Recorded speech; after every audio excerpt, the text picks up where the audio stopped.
Hello, my paper peeps. Today I want to share with you how to create an origami blizzard book. And today I'll be using paper from my paper line, the Bohemian Holiday Collection. And I know most of you are looking at this going, these are not holiday colors. This is not Christmas colors. You know what? I wanted to try something different this year and kind of steer clear from the blues, from the reds, and kind of really bring in this bohemian style. And if you've been watching a lot of my other recent videos, I know you'd think that I'm still in fall, but you know what? There's rhyme and reason to my madness. I want to share some tips and tricks on how to really jazz up this journal. So let's get started. Okay, here I have a 6-inch by 12-inch sheet of paper. And the first thing you want to do is fold it in half.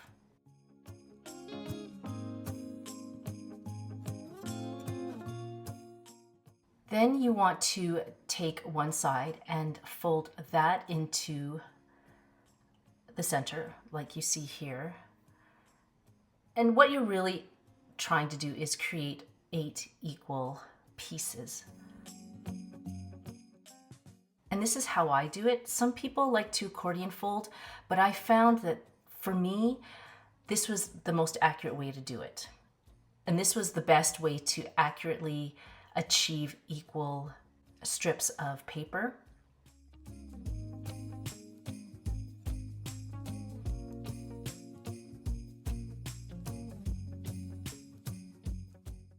And you want to make sure that the fold lines are creased. So make sure you pull out that bone folder. And then after that, after you've gotten your 8 strips of paper, then you accordion fold them.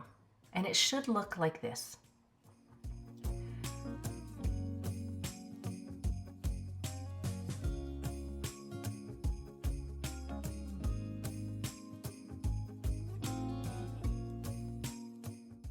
Now, this yellow side here will be what you see in the album. So whatever side you want showing in the album, that is the side that you're folding here. And that's what you should be seeing as you're folding. So I just took the 2 end corners and started folding it towards me. And then I do that with all the other layers. Is I take the edges and I fold them towards me and towards that line, that crease line there, making sure that I'm constantly creating these folds with the bone folder.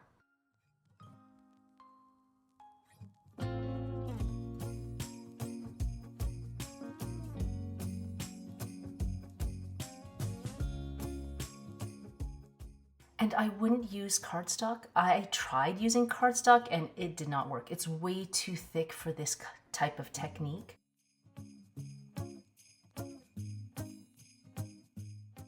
So this is exactly what you should be getting. Now the next part is folding all your triangles that you've folded towards you away from you.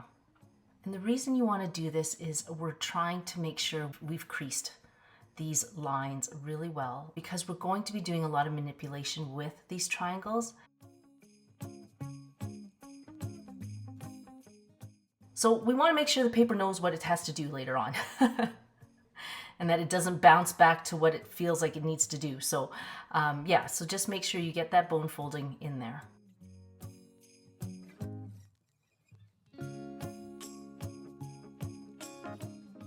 Okay. Once that's completed, we're going to unravel everything that we just did.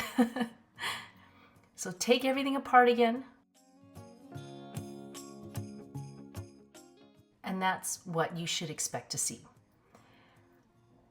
Now, what you want to do is fold those corners in, just like you see here. And then with those triangles, you want to invert them. So take that triangle and you want to push in that crease line just like that.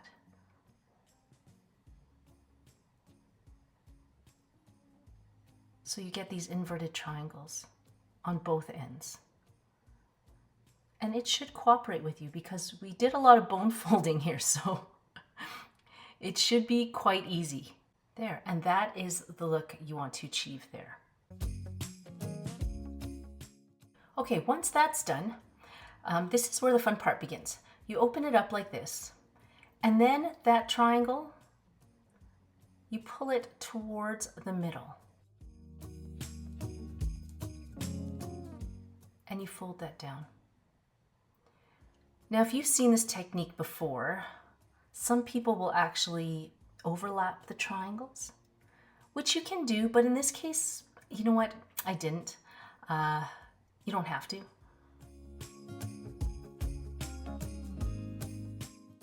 And then you flip the next page over and you do the exact same thing.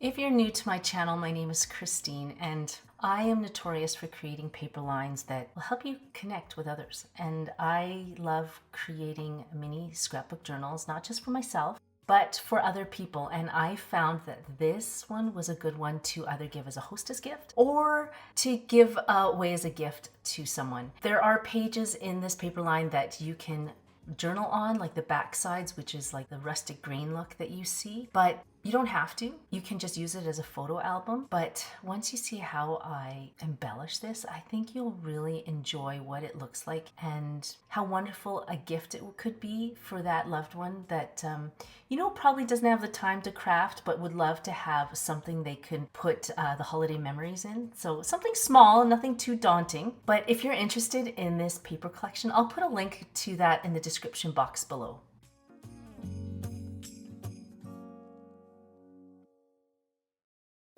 Okay, so this is your Blizzard book base that measures about 3 inches in height. And so that'll be the height of your book. Now the width of your book can be pretty much anything. Because I'm using the paper from my paper line, the book itself will measure the 3 inches in height by 5 inches in width. And the next thing you want to do is make the cover for it. In this case, the book cover, the cardboard, is 5¼ inches by 3 3/8 of an inch. So just a little larger in height. And then to cover the cardboard, I used 5 3/4 of an inch by 3 7/8 of an inch of paper. You could probably make it a little bit larger. I think I chinsed out here. I was a little cheap with the edges. So, but either way, I mean, you can make it a little larger if you want. You don't have to. And you can pretty much use any of these as a cover.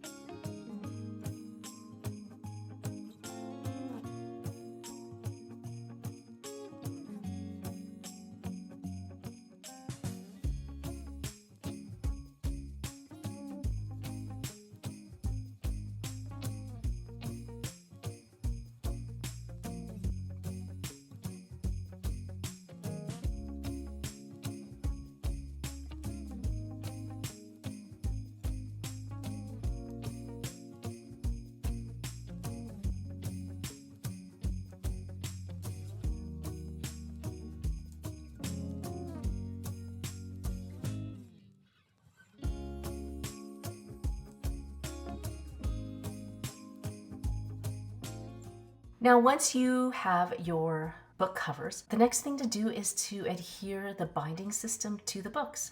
And you want to find, let me see here, let's find it. There we go. Wait, no, there it is. That part, the white part, the one part that will bind to the books.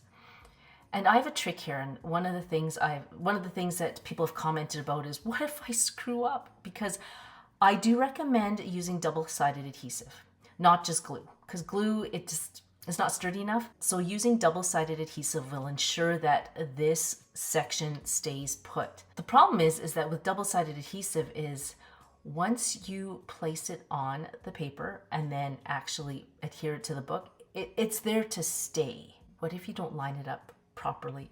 Then you have to start from scratch. Yes. So here is a trick that I'm going to show you so that you don't have to start from scratch, especially if you're going to make a few of these. Like, by the way, this is so easy to make, and you'll love making quite a few of these for your family. So what you want to do is place down the double-sided adhesive. What you want to do is you want to be able to slow down the adhesion rate of the double-sided adhesive. And you're probably going, what does that mean? Well, here it is. All you have to do is take your glue stick and you just rub the tape with glue stick.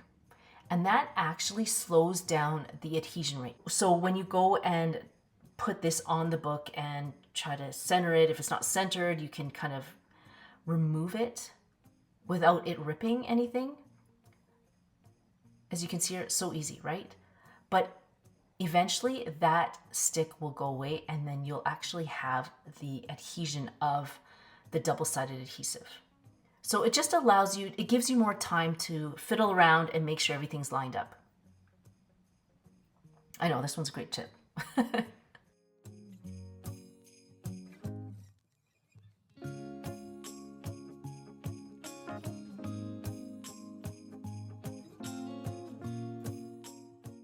So once you're done with that, go to town and embellish. I have some tags, I have ephemera that you can place in the album as journal pages, as quote pages. Gosh, you can even like reprint these tags and use them as gift tags. But there's also places where you can place quotes. Some of these inspirational tags that I've added here can be added to the tags or to the book itself. There's so many ways to really embellish this book. And yeah, if you don't want to journal on the back sides of the paper, you can just adhere them to each other. I also have frames for photos if you want to add additional photos to the pages. There's so many different things you can do. I really hope you enjoyed this tutorial. Just to let you know, stick around for the next few weeks because I'm not done with this book and I really want to show you some cool and interesting ways to really embellish this. I love 3D elements. If you know me, I am all about adding 3D elements to my scrapbook journals just to make them pop. So stick around for the next few weeks and yeah, I'm going to show you how to create those.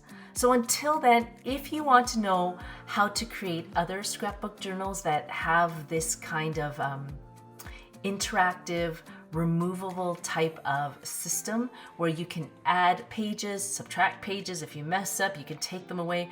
Then you'll probably want to watch this series here. And if you're interested in more tips and tricks on how to scrapbook journal, then you might want to watch this video here. So take care. I hope you have a fantastic week and we'll see you in my other videos. Bye.